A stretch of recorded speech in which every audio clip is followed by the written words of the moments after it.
सुनने वाला कान से नहीं ध्यान से सुन रहा हो तो याद करिए, प्रभु श्री कृष्ण सिर्फ एक थे कहने वाले और ध्यान से सुनने वाले सिर्फ एक अर्जुन, लेकिन वह पूरी गीता आज पूरी दुनिया में जानी जाती है। ये होता है कहने और सुनने का। बहुत शानदार।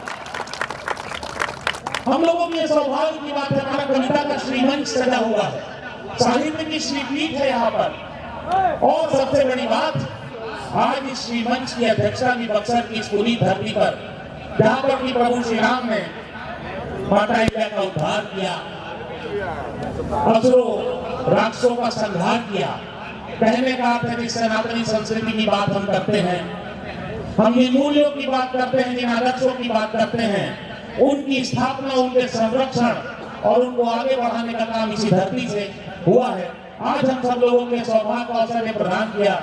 हम हमारे और आप सबके बहुत ही आदरणीय, बहुत ही प्रिय, बहुत ही सम्मानीय आदरणीय बाबा जी ने, बाबा लक्ष्मी जी ने, मैं चाहता हूँ कि जोरदार तालियां होनी चाहिए उनके प्रयास के लिए। चार पंक्तियों में देना चाहता हूँ, मंच का भी ध्यान देना चाहता हूँ आदरणीय बाबा के इस प्रयास के लिए। और मैं सचमुच प्रणाम कर रहा हूँ बक्सर की इस महान जनता को, इस मेहनती जनता को जो इतनी रात में ठंड में भी सुन रही है। मैं बाबा के कदमों में चार पंक्तियां रखता हूँ कि इनका प्रयास क्या है। यही जज्बा रहा तो मुश्किलों का हल भी निकलेगा, यही जज्बा रहा तो मुश्किलों का हल भी निकलेगा। जमीन बंजर हुई तो क्या, वहीं से जल भी निकलेगा। न हो मायूस न घबरा अंधेरों से मेरे साथी, इन्हीं रातों के दामन से सुनहरा कल भी निकलेगा। बहुत बहुत प्रणाम। और जब बाबा ऐसा संकल्प लेते हैं तो निश्चित तौर पर उनके साथ बड़े अनन्य सहयोगी होते हैं। मुझे बहुत ही सम्मान से इंद्रजीत रोवर सर याद आते हैं, अर्चना जी का प्रयास मैं याद कर रहा हूँ। जिस तरह से उन लोगों ने सहयोग किया, देश भर के ऐसे कवियों को आमंत्रित किया। आदरणीय इंद्रजीत सर ने, जब बाबा जी से बात हुई, अर्चना जी ने मिलकर के और पूरी टीम ने जिस तरह से एक रचनाकारों को लिया है, ये बड़ी बात है। और सच बात है, आज हमें बाबा के सुर में सुर भी मिलाना है और हमें कहना है। मैं अपनी चार पंक्तियां देता हूं कि आज हमारा फर्ज क्या है, आज हमारा कर्तव्य क्या है, हमारा उत्तरदायित्व बोध क्या है। याद रखिए, श्री राम जी इसीलिए जाने जाते हैं क्योंकि उन्होंने कभी अधिकार की बातें नहीं की, उन्होंने कर्म की बातें की, उन्होंने उत्तरदायित्व की बातें की, उन्होंने अपने कर्तव्य की बातें की। तो हमारा क्या फर्ज बनता है, हमारा क्या कर्तव्य बनता है बाबा के साथ। हम तुम्हारे साथ चलना चाहते हैं, हम तुम्हारे साथ चलना चाहते हैं, मुल्क की सूरत बदलना चाहते हैं। सांप जहरीले हैं जो भी इस चमन में, हम सभी के फन कुचलना चाहते हैं, हम सभी के फन कुचलना चाहते हैं। यह प्रभु श्री राम की धरती है, उनके पुण्य, उनके प्रतापों के लिए जानी जाती है। बक्सर की प्यारी जनता, मैं चार पंक्तियां अपनी देना चाहता हूँ श्री राम जी के याद करते हुए, आप अपने चरणों में समर्पित करते हुए। श्री राम जी का अर्थ हमारे लिए है क्या, और यह आप लोग ही समझ सकते हैं। चार पंक्तियां मैं प्रभु श्री राम को याद करते हुए देता हूँ। मंच को सादर प्रणाम करता हूँ, बहुत ही महनीय मंच हमारा। राम युग से परे राम युग बोध है, राम युग से परे राम युग बोध है। राम सीधे सरल राम अनुरोध है, राम युग से परे राम युग बोध है। राम सीधे सरल राम अनुरोध है। राम पथ है सुगम मूल्य आदर्श के, राम पथ है सुगम मूल्य आदर्श के। राम हर युग में रावण का प्रतिरोध है, राम हर युग में रावण का प्रतिरोध है। प्रभु श्री राम इस जीवन मूल्य को जीते रहे। प्रभु श्री राम ने जिस तरह से अपने कर्तव्यों का निर्वहन किया, वो हम सब लोगों के आज भी आदर्श की स्थिति में है। आज हम सभी कवि यहाँ पर जो मंच में बैठे हैं, आदरणीय बाबा जी की अध्यक्षता है इस काव्य मंच की, हम सबका यही प्रयास होगा कि उनके जीवन मूल्यों को प्रभु श्री राम जी ने जो दिया, और अपने भीतर भी एक प्रण लेना होगा। बक्सर की प्यारी जनता, मैं चार पंक्तियों से मैं अपने मेहनी कवि को आमंत्रित करूंगा कि प्रभु श्री राम हमेशा कहते थे कि हमें अपने भीतर झांकना चाहिए, हमको देखना चाहिए कि हम क्या कर रहे हैं। तब मैं कहना चाहूंगा कि पाप की लंका, हमें उस रावण को, हमें किस रावण को मारना है। 4 पंक्तियां देता हूं, आप तक बात पहुंचेगी तो आपका आशीष चाहता हूं। इतने जाड़े में, इतने ठंड में अगर आपने समय दिया है तो निश्चित तौर पर कुछ अच्छा करने के लिए। पाप की लंका ढह जाएगी, पापी भी डर जाएगा। पाप की लंका ढह जाएगी, पापी भी डर जाएगा। सत्य अहिंसा की पूंजी से देश जब भर जाएगा। बात मान लो, कसम ये खा लो, केवल इतना करना है, भीतर के रावण को मारो, रावण खुद मर जाएगा। भीतर के रावण को मारो, रावण खुद मर जाएगा। और आइए कविता की उस परंपरा की ओर चलता हूं। कविता के बहुत रंग होते हैं मित्रों। बाजार के रंग आप गिन सकते हैं, जब हाट बाजार में जितना रंग बोला तब वो जाके गिन सकेला, लाल पीयर हरा नीला बैगनी। इंद्रधनुष का रंग भी गिने जा सकते हैं, लेकिन कविता के रंग नहीं गिने जा सकते। और जब कविता में बात होती है, आज ये कवि यहाँ क्यों है, आदरणीय बाबा जी ने क्यों आमंत्रित किया है, आप अपने हृदय पे हाथ रख करके पूछिए।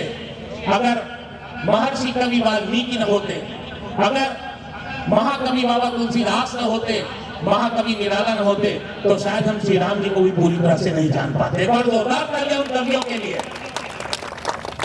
शुभ ये आरंभ है, मत कहो अंत है, उन पुरखे के कवियों के लिए। अभी 30 तारीख को मैं नालंदा था, दिनकर जी की स्मृति में कार्यक्रम था। तो बिहार की श्रीधरा है, जहाँ कविता है, साहित्य है।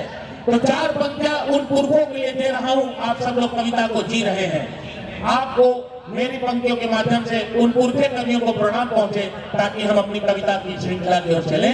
शुभ ये आरंभ है, मत कहो अंत है। इस पहल में शुरू हुआ तो इसका मतलब ये नहीं कि अंत है। ये बहुत अच्छी बात, बहुत सकारात्मकता के लिए प्रारंभ हुआ है। शुभ ये आरंभ है, मत कहो अंत है। तन ये गिरहस्त का, मन हुआ संत है। शुभ ये आरंभ है, मत कहो अंत है। तन ये गिरहस्त का, मन हुआ संत है। रंग में डूब कर, राग में डूब कर, मरंग में डूब कर, राग में डूब कर, मन ये दिन कर हुआ, मन हुआ पंत है। मन ये दिन कर हुआ, मन हुआ पंत है। आइए, एक ऐसे रचनाकार, क्रम तो उनका नहीं है, लेकिन समय की हमारी अपनी सीमाएं हैं। एक ऐसे रचनाकार जिनकी एक कविता खासतौर से राम रावण जी के संदर्भ को लेते हुए, जब श्री राम और रावण के संदर्भों को बात होती है, उसको लेकर के इंग्लैंड, अमेरिका, मॉरिशस, सूरीनाम, न जाने कितने कितने देशों तक गई। और आज भी करोड़ों लोगों ने उसको YouTube के माध्यम से देखा है। हमारे बीच एक ऐसे बड़े रचनाकार लखनऊ से डॉक्टर नरेश कात्यायन जी हैं, जिनकी वो कविता पूरी दुनिया में बहुत ही मन से सुनी जाती है, क्योंकि वो बात करती है श्री राम जी के मूल्यों की, आदर्शों की और तमाम तरह के ऐसे प्रश्नों की जो आज भी जीवित है। मैं चाहता हूँ पूरा सदन भरपूर तालियों के साथ उनके स्वागत और सम्मान में मां सरस्वती को प्रणाम करते हुए मैं आमंत्रित करता हूँ डॉक्टर नरेश कात्यायन जी को। कविता का अंतर्राष्ट्रीय नाम डॉक्टर नरेश कात्यायन।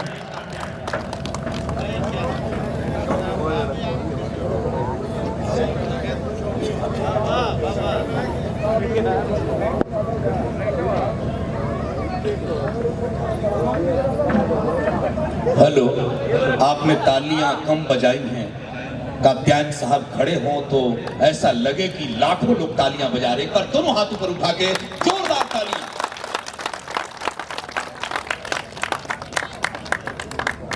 जादू है भाई।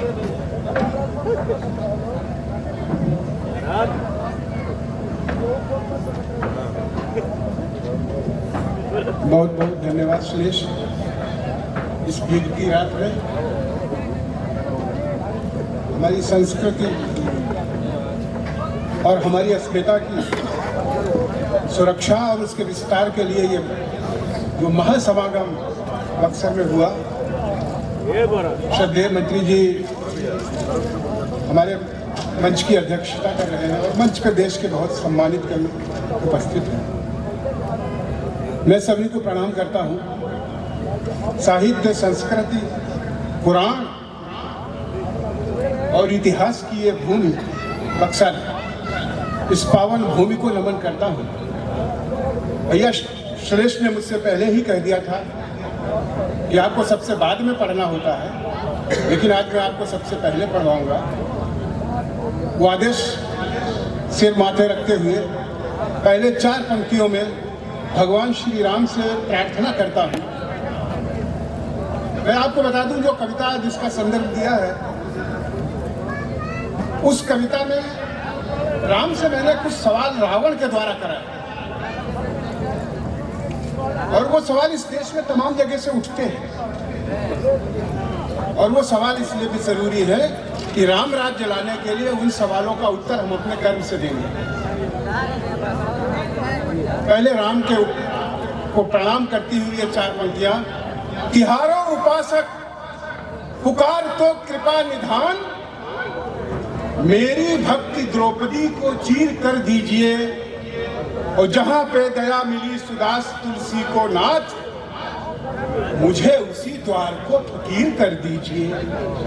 और कहा याचना करे नरेश रावरेश हो, मेरे अश्रु केवट को नीर कर दीजिए, और जिससे संहारा ना था अपने दशानन को, मेरी लेखनी को वही तीर कर दीजिए।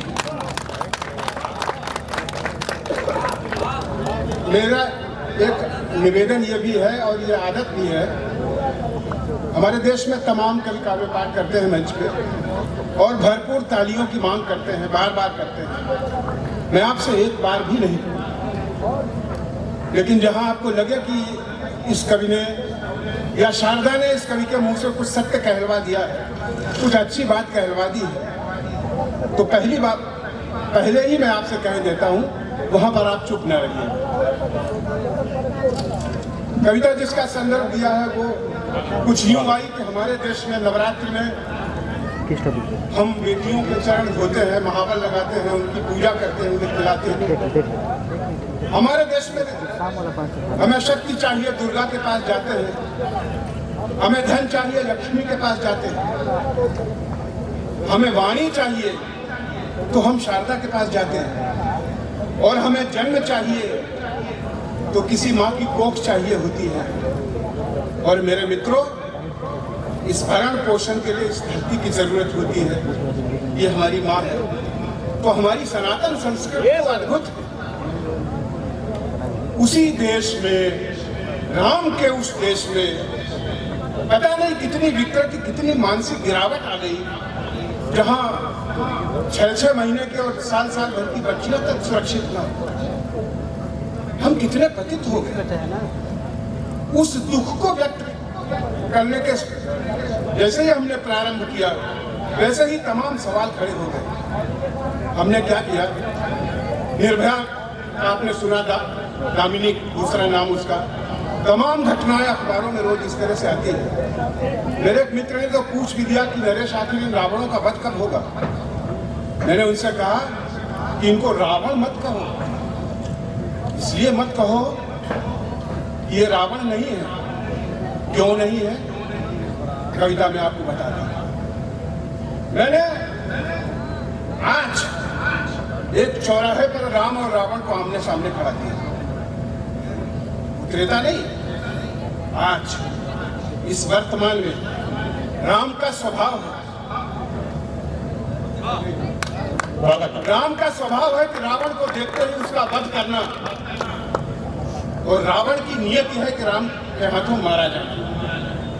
बस इतनी सी बात ध्यान रखिए, या यूं कहिए कि जो आपके सबसे निकट, सबसे प्रिय होता है, आप उसी से सवाल कर सकते हैं। दोनों ने एक दूसरे को देखा। इस बार राम ने जैसे ही दशकंधर को ललकारा है, तरकश से तीखे तीर लिए, कांधे से धनुष उतारा है, वैसे एक शुद्ध दशानन का आकुल विद्रोही मंडोला वाणी में विस्फोटक भरकर वो आंखों से ऐसे बोला, रावण पर बाण चलाने का है राम, उपाय नहीं करना।